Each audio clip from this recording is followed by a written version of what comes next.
이렇게 추운 날 여러분들하고 시 하나 나누고 싶어요.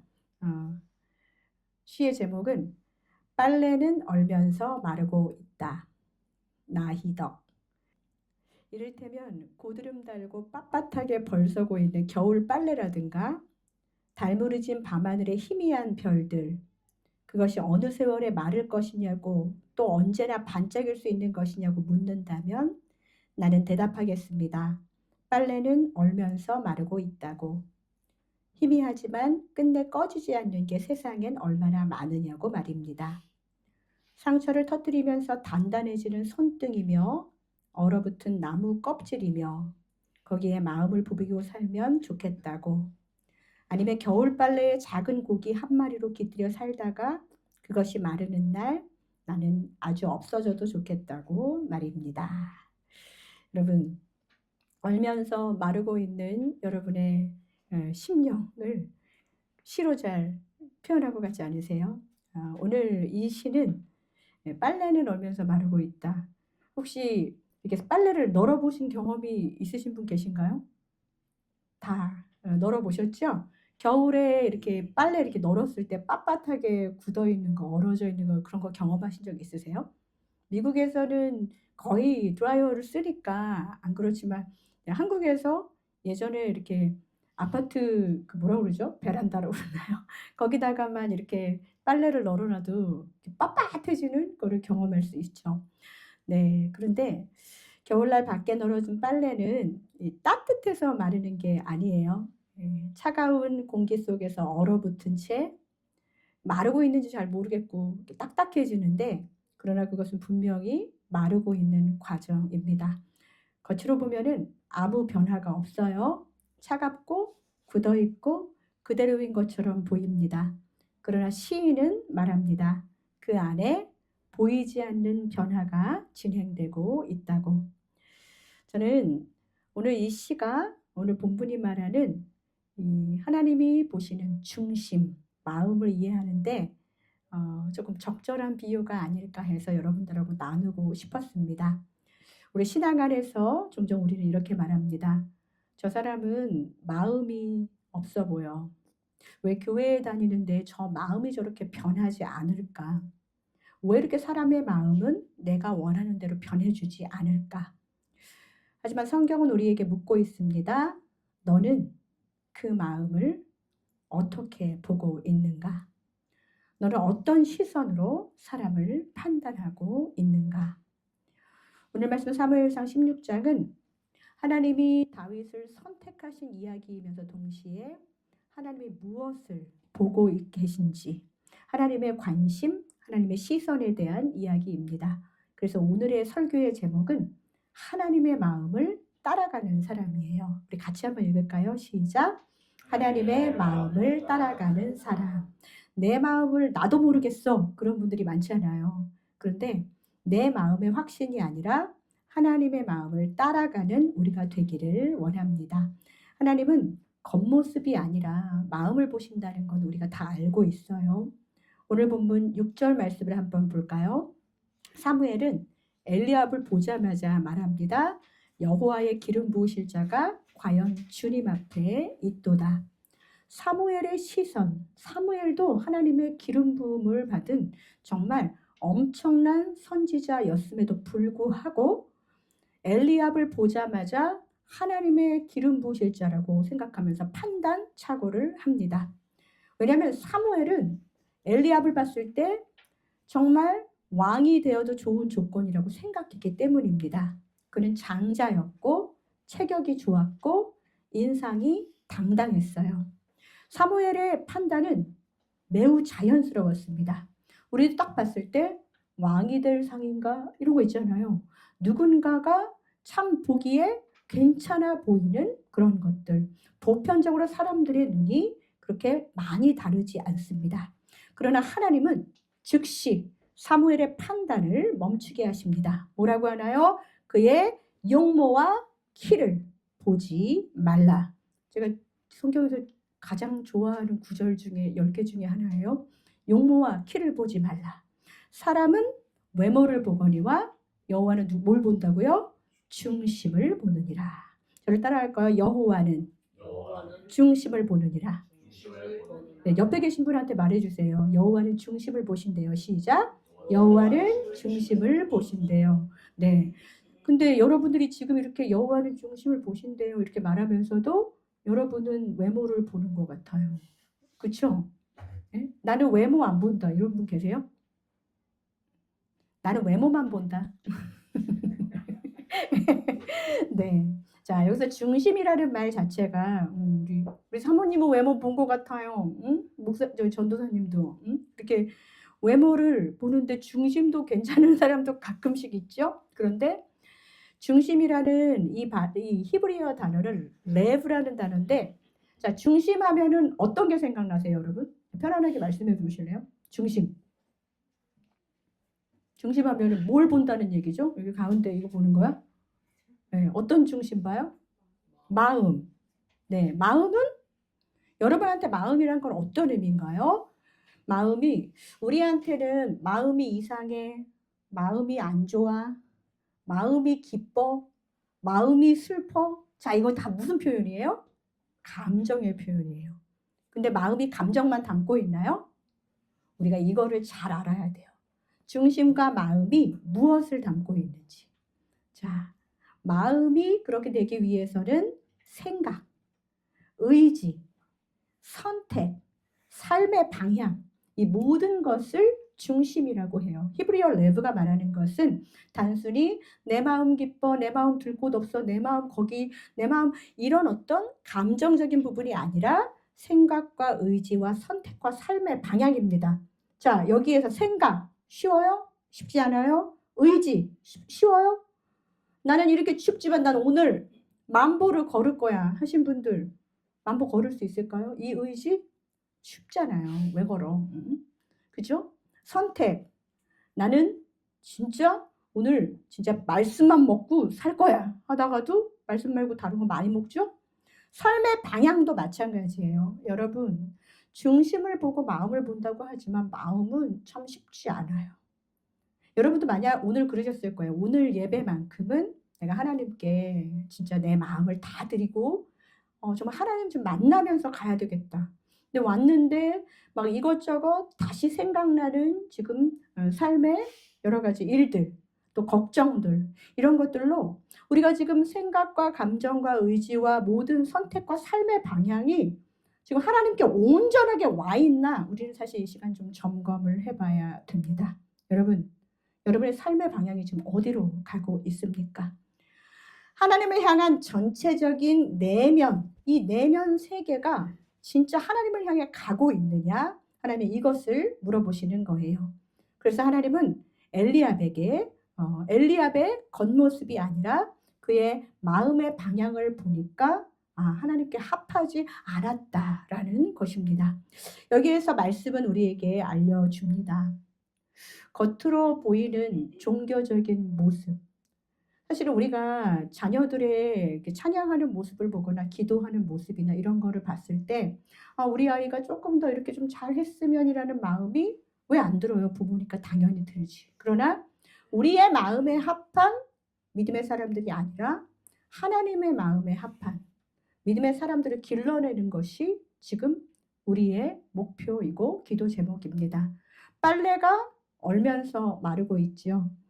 빨래가 얼면서 마르고 있다는 말을 제가 드리는 이유는 우리가 안 그런 것 같고 눈에 보이는 수확이 없는 것 같지만 결국은 그것은 마르고 있는 과정이라는 것을 알려드리는 것입니다.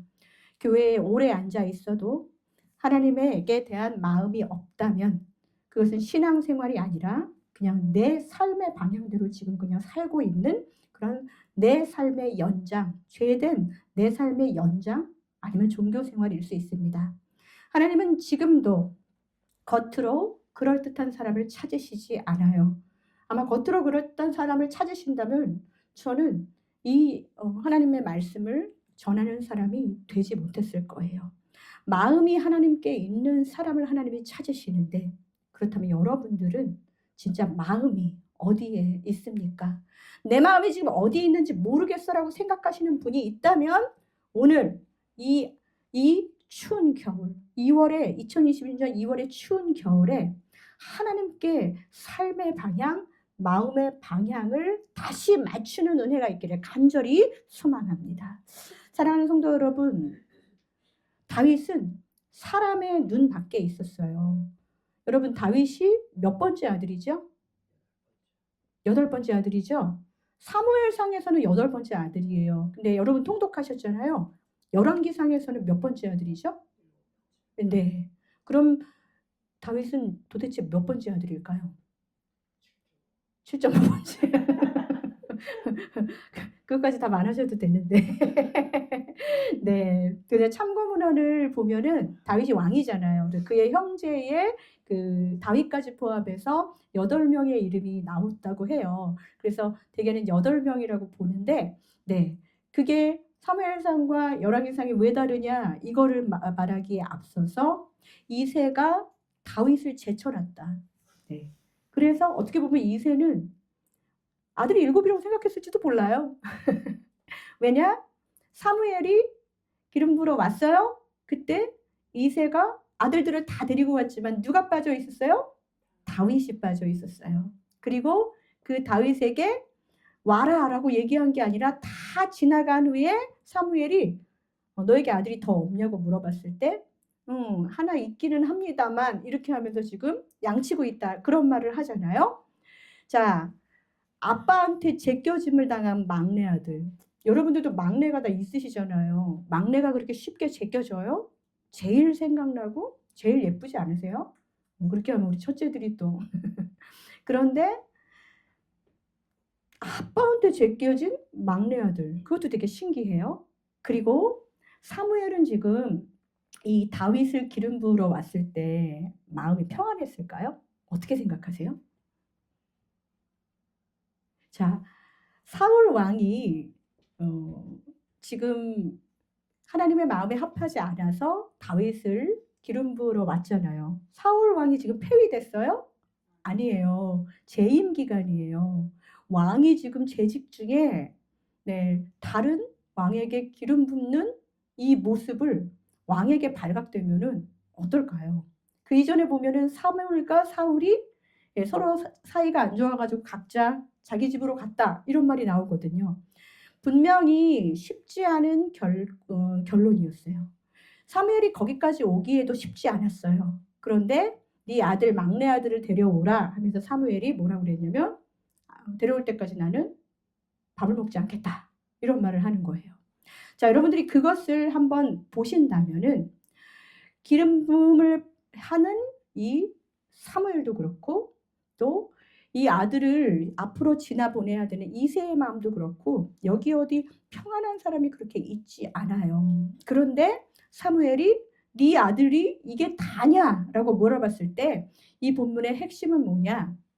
사무엘은 그냥 이곳에 밥 먹으러 왔거나 지나가는 몇 명 중에 그냥 괜찮은 사람을 뽑으러 온 게 아니에요. 마음을 꿰뚫어 보시는 하나님을 대신하여서 하나님의 마음에 합한 사람, 하나님의 마음을 따라가는 사람, 그 중심을 보면서 중심이 괜찮은 사람을 찾으러 오신 거예요. 그때 이새가 아직 막내가 있기는 하는데 그가 양을 치고 있습니다라는 말은 안 와도 상관없는 애예요. 걔는 양치는 애예요. 라고 생각할 수 있지요.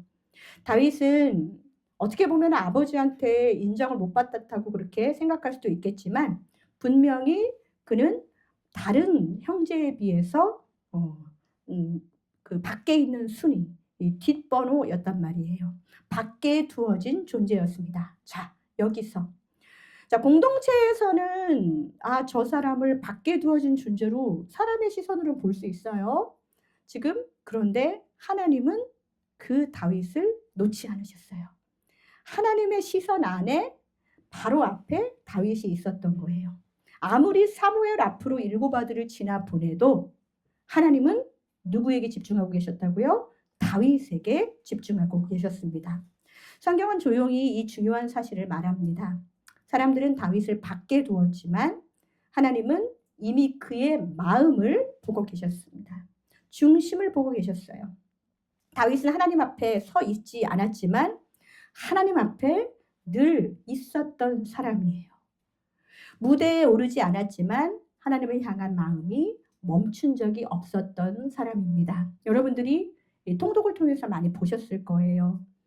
하나님께 정말 하나님의 이름이 무시를 당하는 걸 보면서 이렇게 큰 골리앗을 향해서 달려가는 다윗이었어요. 무엇으로? 여호와의 이름으로. 또 잘못을 했었을 때 어떤 사람들은 사울 왕은 계속 회개하고 또 잘못하고 계속 그렇게 했지만 사람의 눈만 중요했지 하나님의 눈을 생각하지 않았지만 다윗은 사람의 눈을 개의치 않았어요. 하나님의 시선 안에서 하나님이 잘못했다고 하는 것, 나단 선지자를 통해서 이야기하는 것들을 나를 변명하고 내가 이쯤 되면 그런 거 못하겠어 라고 생각하지 않고 그 자리 앞에서 바로 옷을 찢고 그렇게 회개했던 사람이었습니다. 사랑하는 성도 여러분, 저는 고민이 많아요. 이 새롭게 시작된 교회가 이제 세컨 이어를 맞이했습니다. 우리가 막 으쌰으쌰해서 무언가를 하는 것도 중요하지만 우리가 진짜 이것이 서로의 마음이 하나님께 다 있어서 이 일을 하고 있는 건가? 하나님의 마음을 따라가는 것이 가장 중요합니다. 우리의 마음이 어떻게 모여져요? 아이아나 교회는 아버지의 이름으로 하나된 교회, 마음이 하나된 교회가 돼야 되는데 그러기 위해서는 이 목사의 생각도 그것이 절대적일 수 없습니다. 어떤 한 사람의 생각으로 교회가 움직일 수 없어요.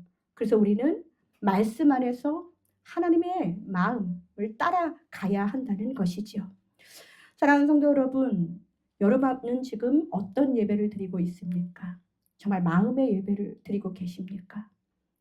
고단한 이 한 주간의 삶 속에서 이곳에서 하나님을 진짜 만나고 위로받고 회복해서 세상으로 나아가기를 원하고 계십니까?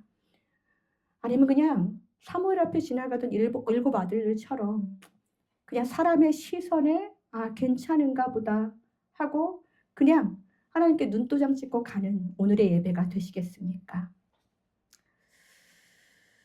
하나님의 선택 기준은 끝까지 마음입니다. 마침내 다윗이 사무엘 앞에 불려옵니다. 그리고 성경은 그의 외모를 묘사하지요. 그의 외모는 빛이 붉고 눈이 빼어나고 얼굴이 아름답다고 되었습니다. 우리는 여기서 생각해 볼 수 있어요. 중심을 보시는 하나님이 외모도 괜찮은 사람을 뽑은 것이냐? 하나님은 외모를 보지 않으신다면서 왜 외모를 말하고 있는가? 이 구절 때문에 오해가 생기기도 하지요. 그러나 이 묘사는 그것이 선택의 이유가 아니라 하나님이 그렇게 뽑고 하나님의 중심을 받는데 무언가 불타는 부리부리한 반짝반짝 빛나는 그런 다윗의 모습을 볼 수 있었어요. 자, 어떤 외모가 있었나요? 그의 빛이 불다. 빛이 불다라는 걸 무슨 말일까요? 자, 밤이 맞도록 형들은 다 집에 들어왔을 때 다윗은 뭐 하고 있었나요? 양치고 있었어요. 하루 종일 떼약볕에서 열심히 일한 그 아이에게 그 소년이 낯빛이 불다는 것은 성실함. 그가 정말로 열심히 자기에게 주어진 일을 했다는 것을 알 수 있습니다. 이것이 용모의 기준이 아니라 마음이 진짜 있기 때문에 이 일들을 했다는 것이죠. 또 눈이 빼어나다. 예, 진짜 하나님께 마음이 있는 사람들, 진짜 이 예배 안에 하나님을 정말 만나기 원하는 사람들, 말씀 앞에 나아가기 원하는 사람들의 눈빛은 다릅니다. 그러다 보면은요, 반짝반짝 빛나는 후광이 있는 거예요. 얼굴이 아름답다는 말 자체가 다윗이 잘생겼다는 말보다는 매력적인, 하나님께 그만큼 정말 하나님이 부르실 만한, 선택할 만한 그런 매력과 아름다움이 있었다는 말이지요.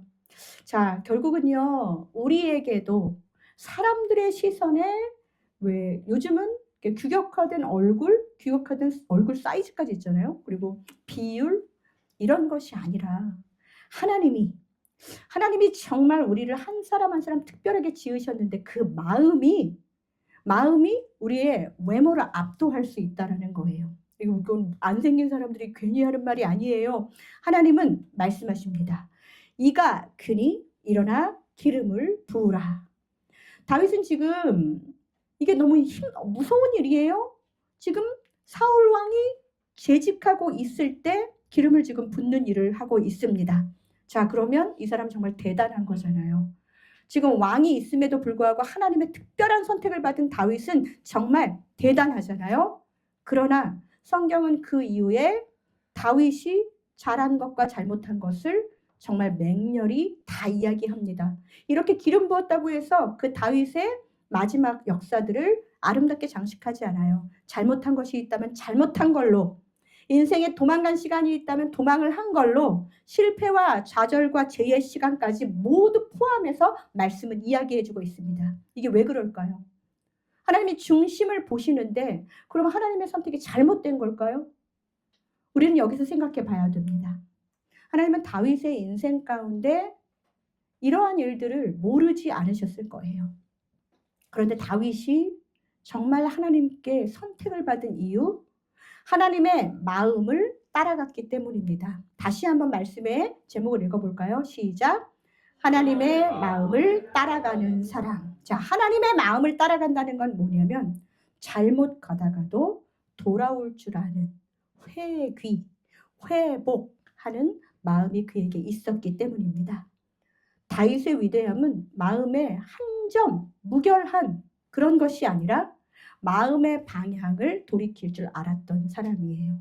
어제는 하나님 반대에 갔지만 나는 오늘 돌이켜서 하나님을 만날 준비가 되어 있고 나는 하나님께 방향을 바꿀 거야. 말씀을 듣고 지적을 받을 때마다 그것이 가능한 사람이 바로 다윗이었습니다.